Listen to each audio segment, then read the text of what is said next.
turned us on, never gonna do the same for you. What's up, guys? It's Donna here. And Holly. And you're listening to Teaser Talk. On switch, turned us on, never gonna do the same. You hit the on switch, turned us on, never gonna do the same for you. With these power lights.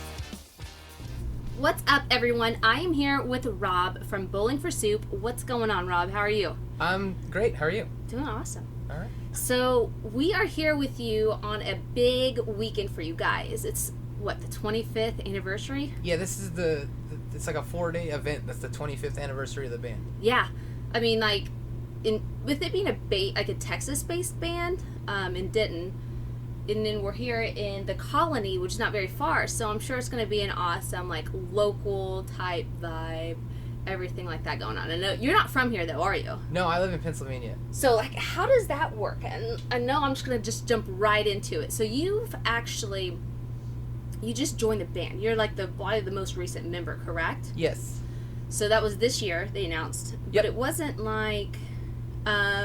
it wasn't like just random, like you're just a brand new person. You were definitely familiar with the guys, right? Oh, yeah. I kind of like how it all happened is, this band, Bowling for Soup, has been, they're not like a revolving door of members. I mean, Yeah. these guys, it's been this many, I think 21 years, it's been Chris, Jarrett, Gary, and Eric. And Eric is the bass player who'd left, so, and that's where I came in. But they had an original drummer, Lance, for like 4 years when they first started, and before they really got into the touring. He's actually going to be here tonight.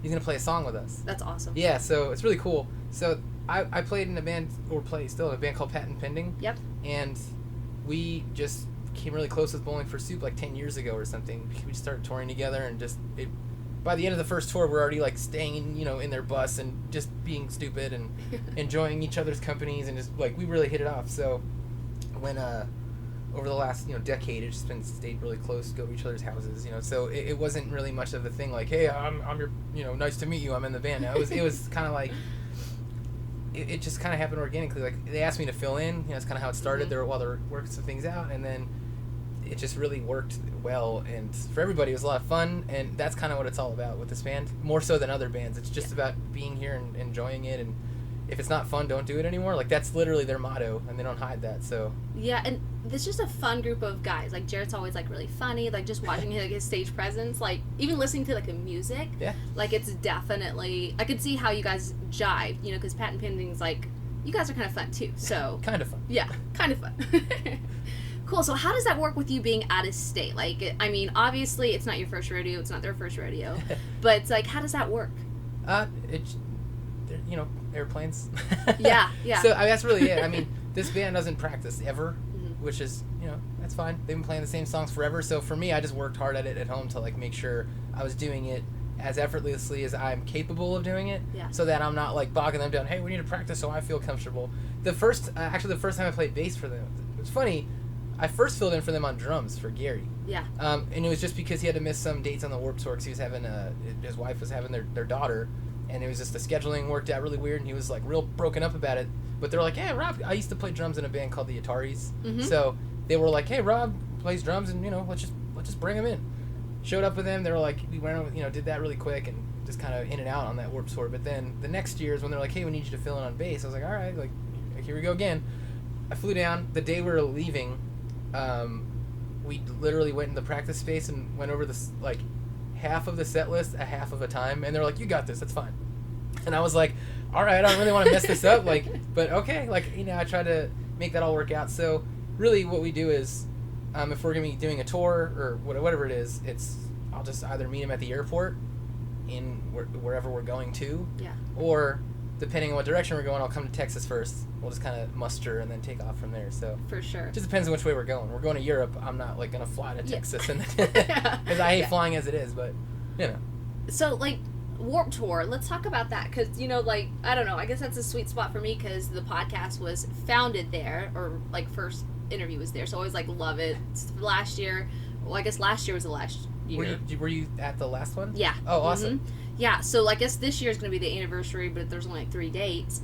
So like what amazes me is literally they build a city in a day.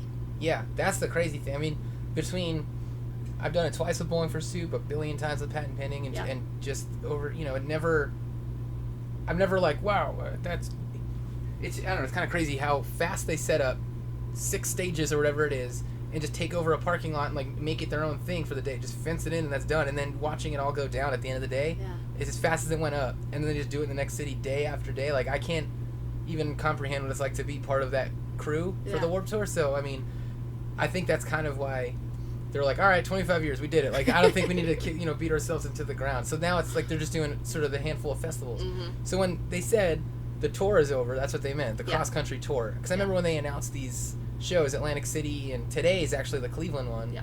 And then there's the one out west. Mm-hmm. People were like, whoa, you said it was over. Like, you really, went back on that. And it's like, no, they did exactly what they said they were going to do. Like, still do some events and, keep it going, but just not the cross-country tour. Because Kevin, the owner, is really involved. And, like, I feel like if he's not there, it's not going to run the way it should.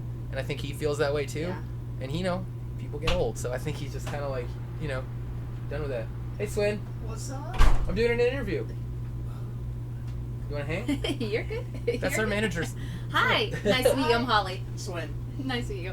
Yeah, super cool. So, I think, I think it was Jess telling me about, like, one time that they went through, and there's this, like, little gas station at this little town about to close. And they walked in, they were, like, one of the first people to walk in, and the lady was like, oh, we're closing in about 5 minutes. And Jess was like, no, you're not. You about to get, like, a $3,000 real quick entry because, like, all, like, the whole convoy, tour, right? Yeah. So, like, and it all travels together. Yeah, that's crazy. It's bus calls at the same time, so it's literally takes over the highway. Like, if you've seen it before, it's insane. I've yet to see it. I need to look that up because it's like 50 tour buses and tractor trailers and vans and cars, like every vehicle you can imagine that is not a plane, just all leaving at the same time going to the next city. Yeah. And they'll just take over like a truck stop, and it's just a bunch of like, dumb, drunk, tattooed idiots in there like, I need a taquito. Yeah, like you don't worry about eating that gas station food. Like it's actually something you eat. You just keep rolling with it. That's fine. You make it work. So, as far as like, like logistically, and I mean, Kevin's amazing, and I agree with you. Like, it would not be the same without him. I just feel like there's like a lot. It's his baby, It is his baby. But man, he has to be kind of exhausted. That's crazy. But yeah, are you going to be catching the Atlantic City one? We're playing that one. Oh, you guys are playing it. Yeah, we're playing the Atlantic City date on, I don't know if they're saying what bands are playing what days yet, so I'm just going to side with caution and just say we're playing that weekend. Yeah, it's a 2-day event. Like, flip the coin. Yeah.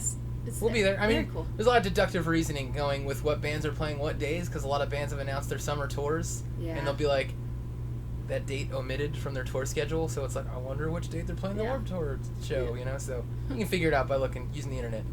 Yeah, for sure. So, what's interesting, and I want to talk to you about this, is like multiple bands. So it's not like obviously a hobby for you at this point. Like it's your profession. You're definitely a musician. And, I think of it as like, I always know a lot of people, if they're local bands and stuff like that, they are like, oh yeah, I'm in this band, this band, this band. But like, what made you commit to being professionally, not just in one band, but being professionally in both bands? Because you're in 2 big bands. Like, why did you choose that? Well, I mean, it's just fun. I like to do it, and to be honest, Patent Pending's like touring schedule is sort of not. It's not crazy, and it has been for a while. I mean, we're all getting older and stuff. We've all been out for 10 months at a time. Bowling for Soup did it, forever ago, and we've done it a long time ago. And it's just kind of now it's no one wants to be out for more than 10 days at a time anyway. So, when it's what you do, and it's only like peppered throughout the year because. I mean, the dude, our drummer in Patent Pending, he just had a baby, so obviously the schedule is going to loosen up a bunch, and our singer has like 3 little kids, and we're all like kind of at that point. So when Bowling for Soup was like, hey, like we're going to kind of pick up the pace a little bit. We want to like not, again, like I said, not be out for more than a week or so at a time. They're like, let's do it. And I was like, yeah, it sounds great. Like to be more active and keep playing more because I love being a musician. I've been playing music since I was like 12, so it's just kind of it's part of my identity, I think. That's how I feel. Not to be, like, profound about it or anything. It just, to me, when I think, a lot of my friends I've known forever, like, oh, Rob, like, our friend who's a musician. That's kind of, that's what it is. And not the greatest musician, but I just have fun. I like doing it. I like being part of anything to entertain people, because it's fun. How could you not want to do that? What was the first instrument that you learned to play? Drums, actually. Yeah, when I was like 12 or so. And then at the same time, it was in my first band, And when the other guys, it was like my brother and his two friends were the and then me, so like 2 years younger than them. Yeah. And when you're 12, 2 years is a big difference. So those guys would go do their own thing after we're done with band practice, and I like picked up the one dude's guitar and like would just play along to like Dude Ranch by Blink-182. Yep. That was how I learned how to play guitar. That and like a No Effects album or something. That's awesome. Yeah, so that's kind of how I got into it. I just grew up on that music, and which definitely, I think that translates a lot into like your style now, like the type of music that you play. Oh yeah, I mean like, it's all it's like the same. Yeah, and that's the thing. People are say that's just punk and this is that, whatever. I just all rock music. It's a couple guitars, bass, drums, and singing, and you know, that's it. It's a rock band, and that's what I like to do for me. Like I like listening to other stuff, but I like to play rock music. I like it. Like, what instruments do you play? Is it just drums and guitar? Yeah, I guess. I mean, I can play like half of a song really terribly on piano or something. So, like, really, if you wanted to, you could kind of be like your own band. Like, you could. I could. No, it would be a terrible band, but yeah, I could do it. You always like no one would like people, it. like on the streets of Vegas, like playing like their little. That no way. I don't know that kind of chord. Yeah, no, those people are. All those like. They're talented. Yeah. There's a difference. That's awesome. Well, before we let you get back to the show, I know it's about to start. You guys are getting ready, everything else. Do you have last words for fans? I could do a couple of things here. So, he actually just walked out, but Swin, who's just in here, our manager, last night, I feel like I need to tell somebody this because it was hilarious. So the Nixons played last night, Yep. and they were done playing, and we're just hanging out and talking and stuff, and it's the end of the show. People are kind of drunk and walking around and stuff. And this guy comes to us, and he spends like 20 minutes straight trying to convince us that he's from the year 2048. No. I just wanted to put that out there. That happened last night, and it was insane. And the guy was like not letting up. I really admire his like commitment to the bit. And then like by the time I was like, obviously I don't believe him, but I'm like, man, like he's covering some ground here. And then he's like, I'll just mess with you guys. I'll see you later. Dang. I was like, I was kind of hoping you wished that he would like tell you some crazy like stock tips or some new technology. He had a lot of holes in his story. Oh, Every time I was like, hey, like, so then how come you can't tell me this? Like, I'm not allowed to speak about that. I'm like, that's a great cover. You know?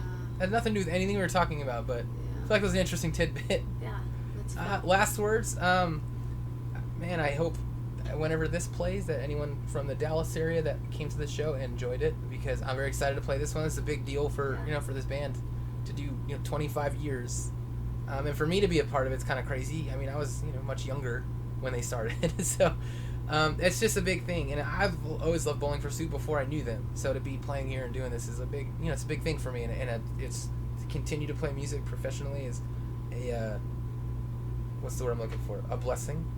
So I'm stoked. It's great. Awesome. Well, thank you so much for sitting down with us. You are amazing, and I will catch you guys at the show later. Sweet. Bye. We hope you enjoyed this episode of Teaser Talk. We look forward to seeing you next Teaser Talk Tuesday.